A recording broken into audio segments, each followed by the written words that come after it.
Bahas lebih lanjut bagaimana penanganan kasus cacar monyet terlebih di DKI Jakarta dan potensinya mungkin ada di daerah lain. Kita tanyakan kepada juru bicara Kementerian Kesehatan, Bapak Muhammad Syahril, yang sudah bergabung secara daring. Pak Syahril, selamat siang. Pak Syahril, boleh tolong di-unmute supaya kami bisa mendengar audio Anda? Selamat siang, Mbak Stefani. Pak Syahril, mungkin sebelum kita bahas panjang lebar, bisa Anda gambarkan dulu apa sih sebenarnya perbedaan cacar monyet dengan cacar air yang biasa kita ketahui selama ini? Ya, jadi ini namanya cacar ya. Cacar itu kan sebetulnya ada suatu ruam-ruam atau vesikel atau katalah cacar ya. Itu beda-beda. Ada cacar air, ada cacar monyet, dan juga penyakit morbili itu bisa timbul hampir sama. Makanya kita harus hati-hati dalam menegakkan diagnosis penyakit ini. Namun secara signifikan ada bedanya ya. Ada bedanya kalau cacar air itu tidak menunjukkan suatu pembesaran di kelenjar leher ya. Jadi sama-sama demam, sama-sama sakit kepala, tetapi penjualan di leher atau di ketiak itu tidak ada untuk cacar air. Tapi di cacar monyet ada, dan juga tempat atau lokasi ruam-ruamnya atau cacarnya itu, kalau cacar monyet ini lebih khas itu ada di muka dan di telapak tangan ya. Sementara yang cacar air itu seluruh tubuh, tidak banyak di muka maupun di tangan. Lalu kenapa kemudian muncul banyak kasus, dalam tanda kutip ya, banyak kasus di DKI Jakarta? Atau memang sebenarnya sudah dipetakan juga ada potensi-potensi atau terdeteksi juga di daerah-daerah lain sebenarnya, Pak Syahril? Ya, jadi hari ini tercatat 14 ya Mbak ya. Ada 14 kasus cacar monyet atau monkeypox ini, itu semuanya ada di Jakarta. Jadi kita belum menerima data atau laporan dari daerah lain ya. Nah, kami ingin sampaikan bahwa penambahan kasus ini tidak terlalu banyak ya, seperti halnya COVID dulu ya. Kalau COVID itu kan bisa ratusan bahkan ribuan. Kalau ini kan satu dua ya. Nah, tapi tetap kita waspada karena penyakit ini menular ya, menular dari orang ke orang ya, terutama caranya adalah kontak langsung gitu, Mbak.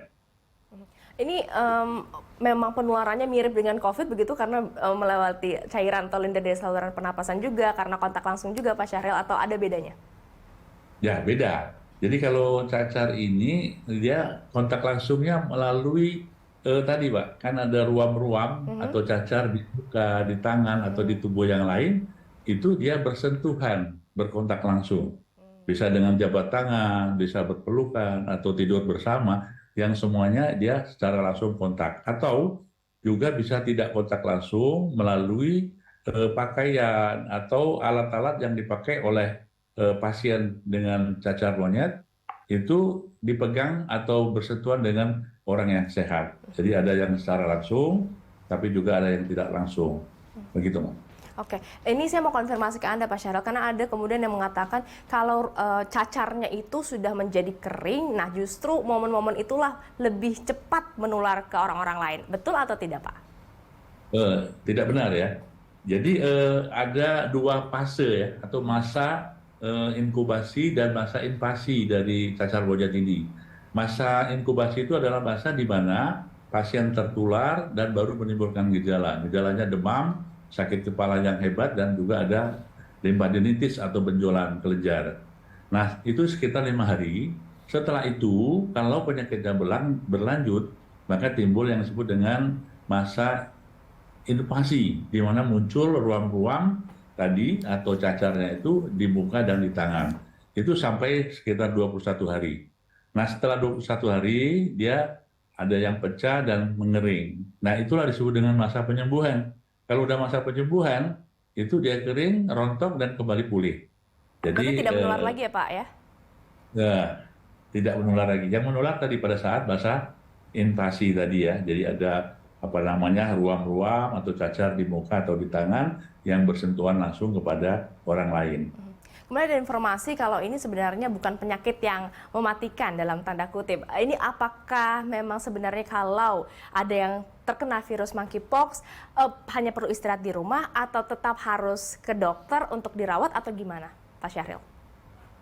Jadi memang betul ya, angka kematiannya kecil ya, 1-2%. Hanya saja penyakit ini kan menular. Kalau udah menular, gejalanya ini banyak orang yang tidak tahan ya dengan demam, sakit kepalanya. Lagi pula kalau timbul bercak-bercak cacar tadi kan tidak enak dilihat ya. Hanya saja kalau ini terjadi infeksi sekunder, maka itu akan melanjut penyakit yang berikutnya. Contoh bisa menjadi pneumonia ya, bisa menjadi sepsis atau infeksi seluruh tubuh atau infeksi di saluran tenggorokan, orang itu susah menelan.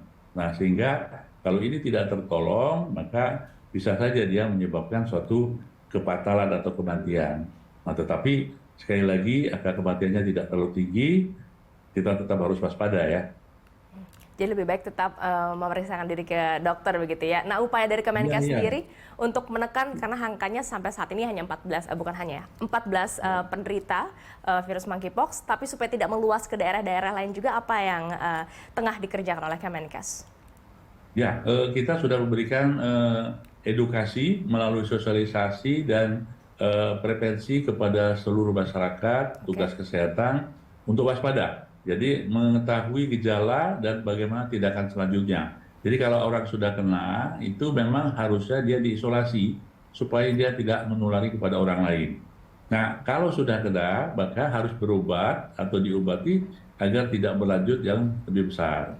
Nah, untuk itu kita harus mewaspadai, mengetahui gejala ini, ya, supaya nanti kita tidak kena atau tidak menyebarkan kepada masyarakat secara luas. Kami dari Kementerian Kesehatan sudah menyiapkan ya, mulai Oke. dari puskesmas, rumah sakit untuk penanganan kasus ini gitu.